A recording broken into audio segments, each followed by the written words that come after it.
I pulled the lover's card, and 2 days later, I found my husband in bed with the woman who read my tarot. I'm not the kind of person who usually believes in mystical stuff, but I was desperate. For weeks, I'd felt this growing tension in my chest, like something was breaking beneath the surface of my marriage, but I couldn't name it. My husband, Caleb, hadn't done anything obviously wrong. He still kissed me goodbye in the mornings. He still remembered to bring my favorite oat milk from the store. But it all felt hollow, like someone doing an impression of love. My best friend, Tasha, saw how anxious I'd become and dragged me to her favorite tarot reader, a woman named Serafina, who had a reputation for being eerily accurate. She ran her practice out of an old craftsman-style home, all sage smoke and velvet drapes, with crystals in every window. When I sat down for the reading, Serafina didn't even ask why I came. She just stared at me with those strange, pale eyes and said, "Something in your life is about to be revealed. You're standing at a crossroads, and your heart already knows which road to take." I was hooked. The reading was beautiful, intense. I shuffled the cards nervously, and Serafina spread them in a gentle arc across the table. Then she pulled 3 cards. The first was the moon, deception, illusion, hidden truths. The second was the lovers, romance, temptation, a choice between 2 paths. The third was the tower, upheaval, collapse, sudden change. I remember laughing nervously, asking, "So, should I be scared?" Serafina just smiled that half smile that would haunt me later. Not scared, just ready. I walked out of that reading feeling shaken but energized, like I'd been warned just in time. At home, I clutched Caleb a little tighter that night. I made his favorite pasta. We had sex. It was fine, but I noticed something. His eyes didn't close when he kissed me. He didn't moan like he used to. And when I whispered, "I love you," he answered too quickly. Like someone checking a box. The next day, I texted Serafina to thank her for the reading. She didn't reply. 2 days later, I came home from work early with an idea. Caleb had been so tired lately, I thought I'd surprise him. I'd light some candles, put on the silk robe he liked, and bring him a glass of wine upstairs. But when I opened the bedroom door, the wineglass slipped from my hand. Caleb was in our bed. With Serafina. And they weren't just lying there. They were moving, tangled, gasping, so completely lost in each other they didn't even notice me at first. I didn't scream, I didn't cry. I just stood there. Frozen. And it hit me like a fucking joke from the universe. The lovers, the moon, the tower. Every damn card had been about them. And I had paid $50 for the fucking prophecy. When Caleb finally looked up and saw me, his face turned to ash. He grabbed the sheet like modesty could erase what I'd just seen. Serafina smiled. Not out of cruelty, out of knowing. Like this had always been part of the plan. And that's when I realized. This wasn't just cheating. This was a setup. And Serafina, she hadn't read my future. She rewritten it. I wasn't just betrayed. I'd been manipulated by the one person I thought was helping me trust my gut. I stood there like a statue, the wine slowly soaking into the carpet behind me, the scent of crushed grapes mixing with sweat and betrayal. Caleb said my name like it was a prayer. Serafina didn't say a word. She simply pulled the sheet up to her chest. No shame, no panic, just a maddening calm, as if I had walked in on a ritual, not a fuckfist. "I can explain," Caleb stammered. I didn't wait for him to try. I turned and walked out of the bedroom. Down the stairs. Out the door. I didn't take my purse, my keys, or my shoes. Just my rage and the eerie echo of Serafina's voice in my head. Your heart already knows which road to take. The thing is, my heart did know.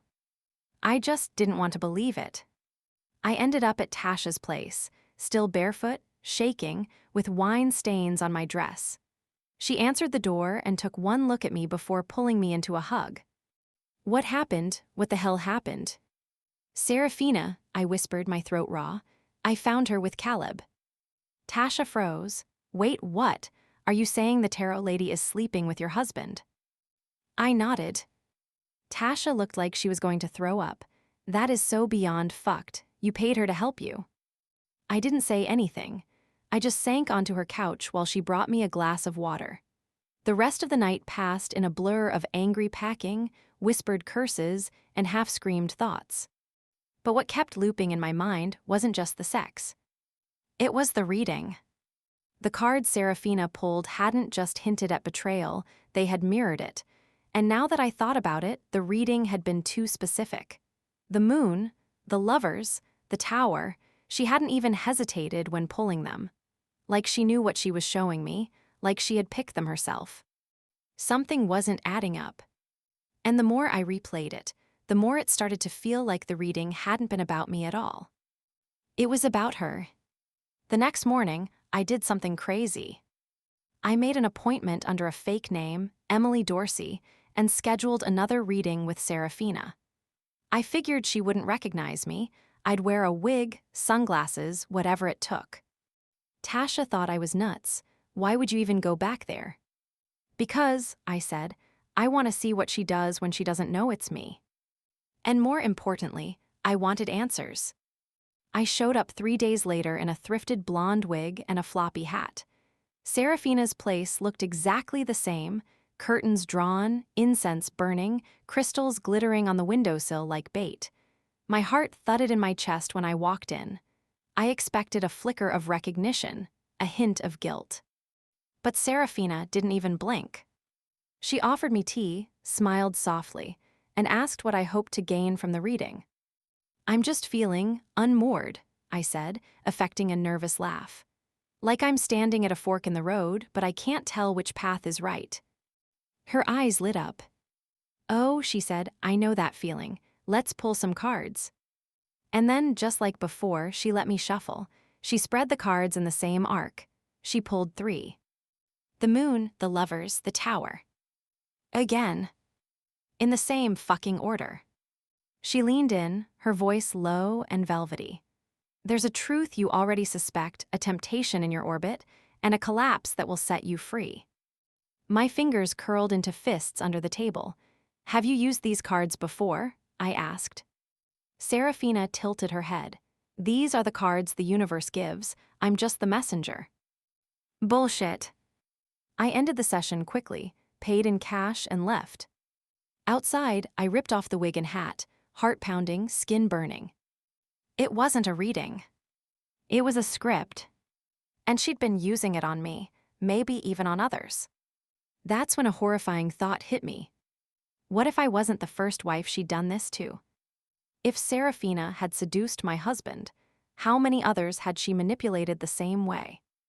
Back at Tasha's place, I paced the living room like a detective in a crime show, heart thumping with every realization.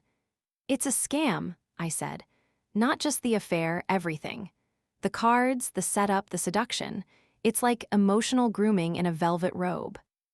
Tasha, always the skeptic, looked equal parts horrified and intrigued. You think she targeted you?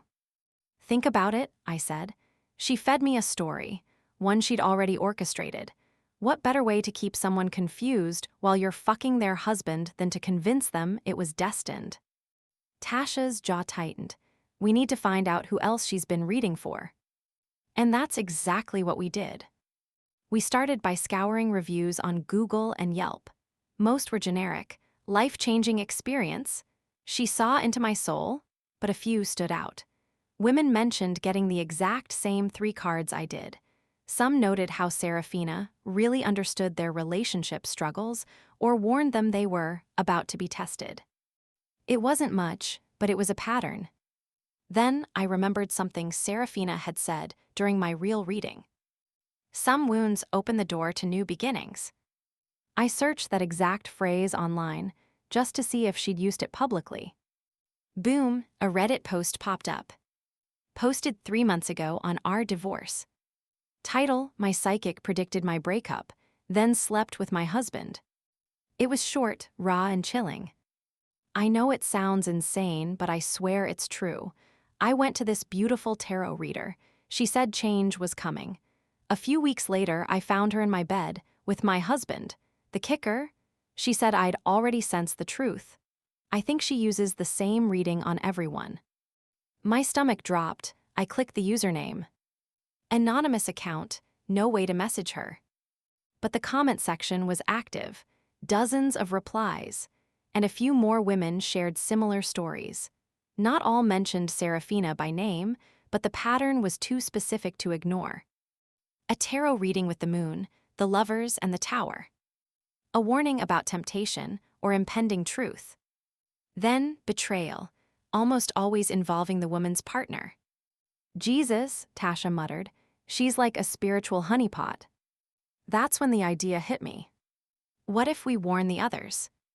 We spent the next week reaching out to the women from the Reddit thread. A few responded. Cautious at first, but once I shared my story, the dam broke. One of them, Lydia, agreed to meet me for coffee. She was younger than I expected, maybe 30, freshly divorced, ringless tan line still visible. She wore a hoodie and no makeup, like someone still trying to disappear. She said the same shit to me, Lydia said, voice shaking. I thought she was just intuitive, but now I think she knew what my husband would do. I asked what happened after the affair. She ghosted him, Lydia said her work was done, like she was some kind of fucking angel of destruction. She handed me her phone and showed me a photo. Serafina, in the same flowing white dress she'd worn the night I caught her with Caleb. Did she ever talk about fate? I asked. All the time, said she didn't cause events, just revealed them. That was her out. If confronted, she could always say, I didn't do anything. I just saw what was coming. Bullshit. This woman wasn't just some deluded mystic. She was curating collapse for sport. Back home, Caleb kept texting me, apologies, explanations, promises to cut her off. He even left a voicemail crying, saying he'd been spiritually seduced. I didn't answer. But I wasn't done yet. Because while he may have betrayed me with his body, Serafina had betrayed me with her mind. And I wanted her to feel that same unraveling. The same sense that the ground under her silk-draped feet was crumbling. So I made a plan. If she used tarot to orchestrate my downfall, I'd use the same tools to destroy her illusion. I knew I couldn't just confront her, not in the way she'd expect. People like Serafina thrive on power imbalances. They make you feel small so they can feel divine. If I wanted to shake her, I needed to speak her language, disrupt her reality, turn her mysticism against her. So I made a second appointment, this time as myself. No disguises, no hidden intentions. Just me walking straight into the lion's den. When I entered her parlor, she looked up slowly from her tea. She didn't flinch, didn't gasp, just said, "You've returned." I sat down across from her, locking eyes. I want another reading. Her lips curled. You've already seen the cards. I want to see what comes next. A flicker, barely noticeable, but her fingers twitched at the corner of the table. This wasn't how it usually went. She laid the deck down between us. Shuffle then. I shuffled the cards, but before she could reach out, I grabbed her hand. Let's do this differently, I said. Let's both pull. She narrowed her eyes. That's not how it works. Maybe not in your world, I replied, but you told me I was standing at a crossroads. That means I get to choose how the story ends. Something in her shifted, like a shadow moved behind her pupils. But she nodded. Very well. We both pulled a card. I flipped mine. Justice. She flipped hers. The devil. The silence stretched between us like a snapped string. I leaned forward. You know what I've learned about tarot, Serafina? It's not about fate. It's about interpretation. Control the story, control the outcome. She didn't answer. Her fingers flexed like claws. I reached into my bag and pulled out a manila folder. I slid it across the table. She didn't open it, but I knew she felt the weight. I've been collecting stories, I said, from women just like me, women you read, women whose marriages crumbled right after they met you. Her eyes flicked down, her face was unreadable. I have enough for a story, a blog post, a podcast episode, Or maybe a cozy little TikTok series called Psychic Seductions. Still nothing. You want to talk about cards? I continued. Let's talk about the moon, illusion, the lover's choice, the tower, destruction.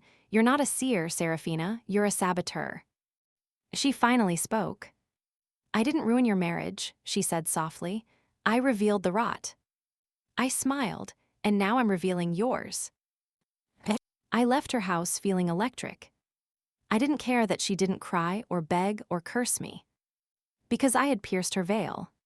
For the first time, I'd seen her shaken. And that was just the beginning. I uploaded the first blog post that night under a pseudonym, Tarot Healed Me Until It Didn't. Within 2 days, it had 40,000 views, then 100,000. Women started sharing their own stories in the comments. It wasn't just me. It was Lydia, and Aisha, and Monique, and 15 others who came forward. Some had been cheated on. Some manipulated. A few claimed Serafina even predicted miscarriages that happened days later. One of them accused her of planting herbs that could have triggered it. It was becoming bigger than I ever imagined. Not just a cheater. A predator. Caleb tried to contact me again. This time, it wasn't begging. It was anger. Why are you trying to ruin her? He spat over voicemail. She's not the villain here, you just didn't want to see what we had. You know what? He was right. I didn't want to see it. But now I did. And I didn't just want revenge anymore. I wanted truth. All of it. So I went back one last time. But this time, I wasn't alone. I thought exposure would be enough, but Serafina wasn't done playing games. When I returned to her house the third time, it wasn't as a client or a victim. I was done with the tea, the crystals, the cryptic whispers. I was done pretending that this was about tarot. I wasn't alone. I brought Lydia. And I brought a camera. Not hidden. Not subtle. Right out in the open. Serafina opened the door in a deep burgundy robe, her eyes flicking from my face to Lydia's, to the camera with calculated calm. Her expression didn't crack. You're trespassing. This is public property up to the porch, I replied coolly. We're not entering. She folded her arms. Then what do you want? Your story, I said. The real one, not the smoke and mirrors version. Lydia stepped forward. I want to hear you say it, that you knew exactly what you were doing. Silence. A cardinal chirped somewhere behind us, oblivious to the storm. Serafina tilted her head like a cat. You're not the first woman to confuse magic with manipulation, but you are the first to confuse betrayal with prophecy. You targeted us, I snapped. You planted seeds of doubt, then you inserted yourself into the fallout. That's not prophecy, that's performance.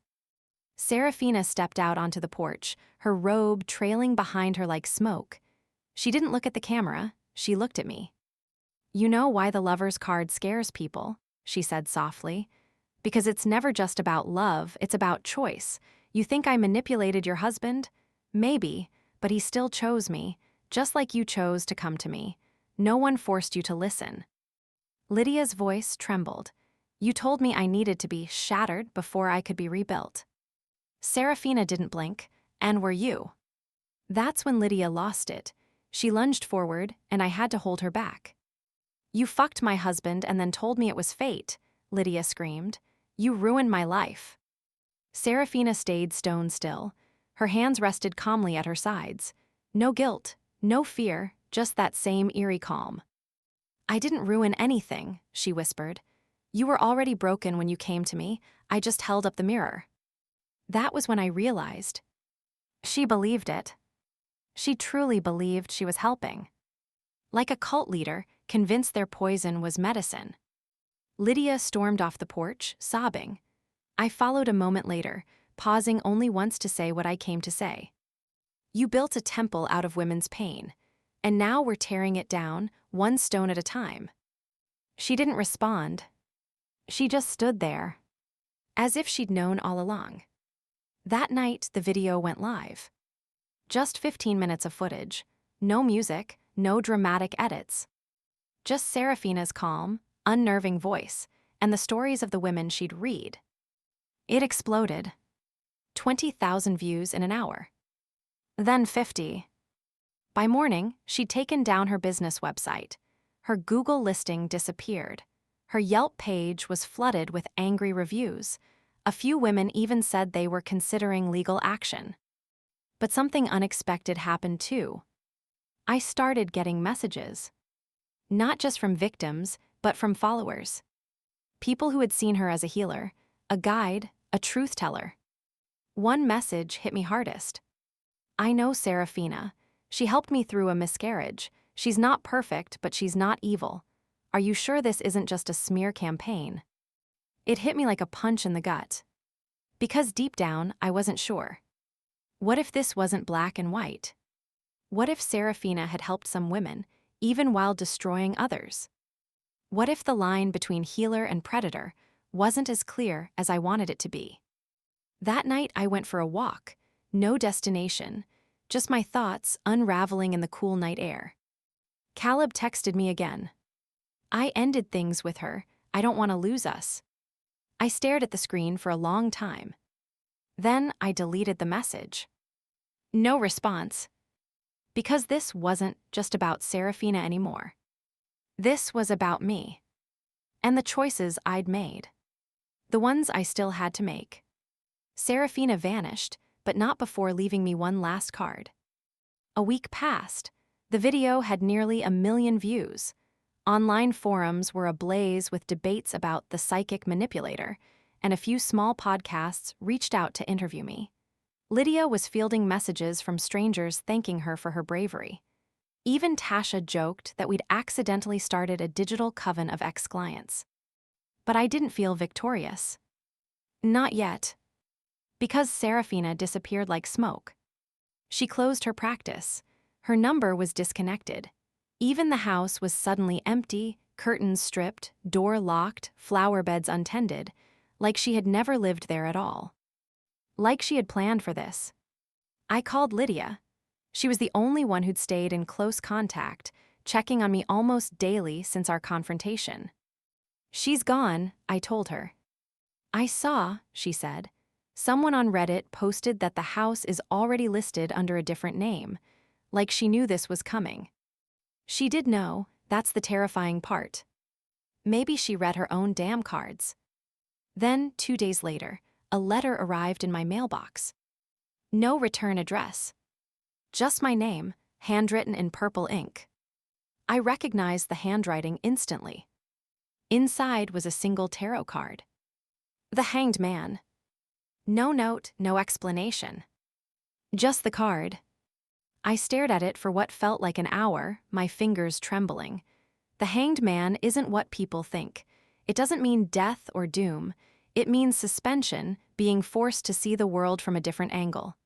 A pause, a surrender. I couldn't decide if it was a threat. Or a lesson.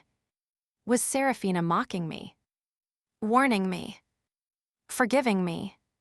I texted Lydia a photo of it. She replied instantly. "She's not done, be careful." But I didn't feel fear. I felt clarity. Because if this was Serafina's final move, then I finally understood the game. She didn't read the future. She provoked it. She planted seeds, doubt, desire, fear, and watched to see which ones would grow. She made you pull the trigger so she could say, it was already in motion. But now I had something she didn't. I had the full picture. I knew how she operated.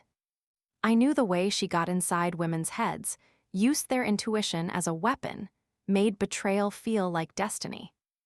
And I knew exactly what I had to do next. I started writing, not a blog post, not a podcast. A book. Half memoir, half cautionary tale, about love, gaslighting, mysticism, and manipulation. I called it The Lovers, the Moon, and the Tower. The subtitle: How My Psychic Stole My Husband and Helped Me Rebuild My Life. It wasn't about revenge anymore. It was about reclaiming the narrative. Not just for me, but for every woman who had ever felt like her pain was part of someone else's spiritual awakening. One night, as I outlined chapters in my notebook, Caleb called. Not texted. Called. I let it ring. But this time, I didn't feel sick or sad or angry. Just done. Then he left a voicemail. I saw the video, I read everything. I get it now, I'm sorry. I hope one day you write about me as a mistake you outgrew. I smiled. Not because he was right, but because he finally understood. He wasn't the main character in my story anymore. I was. And Serafina. She was just a twisted chapter. One I had finally finished writing. Serafina said my heart already knew which road to take. She was right, I just didn't realize I'd be paving it myself. 6 months have passed. The book is finished. My agent, yes, I have one now, is shopping it to publishers. A few are already interested. Apparently, the world has an appetite for stories where the villain wears silk robes and reads your aura while stealing your husband. I don't live in the same house anymore. I moved out a month after the video went viral. Tasha helped me find a small apartment downtown with big windows and terrible plumbing. It's mine, all mine, no ghosts of shared toothbrushes or stolen wineglasses, just my own energy, untouched. Caleb tried one last time. He sent me a bouquet of peonies, my favorite, with a note tucked in between. I'm not asking for us back, I just want you to know I loved you, even when I didn't act like it. I left the flowers in the hallway, let the neighbors take them. Because maybe he did love me. But love, real love, doesn't hide behind mystics or secrets or whispered justifications. It doesn't ask you to doubt yourself. And Serafina. I heard through a comment thread that she'd resurfaced under a new name in Sedona. Sierra Loon, hosting spiritual retreats, tarot, sound baths, chakra realignment, the usual.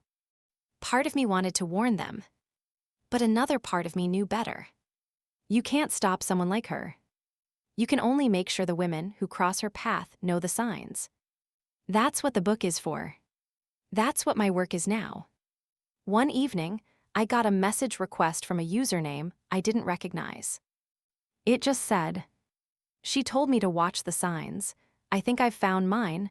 Thank you for your story." That one hit me hard. Because I've started to realize our worst experiences aren't just scars. They're lighthouses. They shine for the women behind us. The ones not yet betrayed, not yet broken, but on the edge.